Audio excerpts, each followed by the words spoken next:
Canadians Talk on the Chorus Radio Network. It'll be a very interesting conversation. Typically always, Rob, when we talk about this on News Talk 770, we're talking about the oil sands in a Calgary context to a Calgary audience. But on October 7th, we're going to be having a coast-to-coast conversation with people calling in from British Columbia, Toronto, all over the country. That's what I said, coast to coast to coast, right? So it'll be fascinating. We encourage you to tune in to see some other perspectives on Alberta's great resource that really is an economic driver of this nation. And one such perspective comes to us from this gentleman who's sitting in the room with us right now, Cody Battershill. He's an oil sands advocate. You kind of just took up this mantle all kind of on your own one day, didn't you? You're a one-man oil sands guy. Thank you very much for having me. Yeah, in 2010, I was in Vancouver and I noticed a cosmetics company had a campaign to stop the tar sands. I didn't know much about energy at the time. When I scratched beneath the surface, I realized there's a lot of fear in that marketing campaign. There's not as much fact as there should be. And it just bugged me. And I just said, you know what? How can I get into this discussion? I started a Twitter account the next day. And here I am. Yeah, I mean, this is about empowering citizens and making this kind of a grassroots movement so Canadians can have a voice on this. Because it does often seem as though the debate is perceived to be between big companies and big environmental groups. And yes, Canadians are kind of caught between all of that. Yeah, we want to give all Canadians some resources. We want to give them the tools to get the facts, to get some different perspectives. And we're hoping that Canadians will join us. They'll join canadaaction.ca and we can build a movement of Canadians that care about having a balanced, informed discussion about our country's economic future and our resources.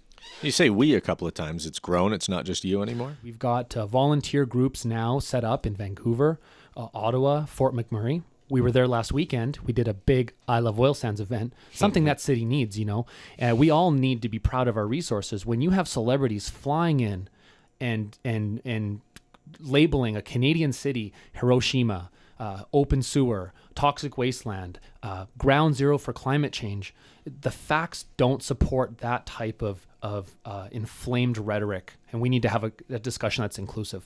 I mean, yours is an interesting voice. It's funny because your detractors, they make the assumption or the accusation, well, that guy he must work for one of these companies. He must secretly be an agent for one of these companies. But you're not. I mean, you're a realtor. I mean, that's your day-to-day job. You're not connected to the industry, but you're just sort of saying, you know what? As Canadians, we shouldn't be ashamed of this amazing resource that we have. I've had a few friends come back from vacation overseas. The conversation comes up, they're telling you about their trips, and all of a sudden, I told someone I was from Canada, and they wouldn't talk to me. Or they said, the tar sands. That's not what our country is. Our country's beautiful. We're blessed. We're lucky to be Canadians.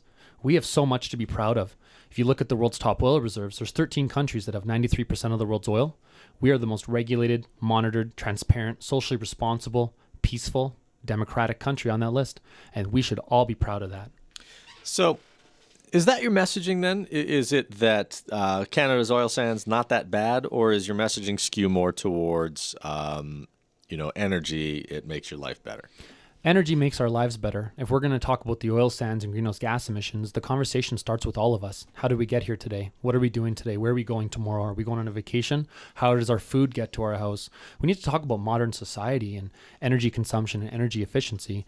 Put the oil sands and greenhouse gas emissions into the context. 0.15%. The International Energy Agency chief economist, and the IEA, big proponent of renewable energy, he has said that the oil sands is not peanuts, but fractions of peanuts. So my message is, let's put the attention where the attention's due. Let's have a balanced discussion without the celebrity rhetoric. And let's talk about our economic future. Does it mean getting Canadians to think differently? Is it about changing the minds, not just of those around the world, but getting Canadians themselves to look at this differently? Without the oil sands, Canada's oil reserves go from 3rd to 15th or 16th. It's not even a drop in the bucket. But when you look at coast-to-coast resources, you've got oil off the East Coast, you've got agriculture all through the country, you've got freshwater, hydroelectricity, wind power, uranium, potash, natural gas, lumber, all sorts of mining outputs.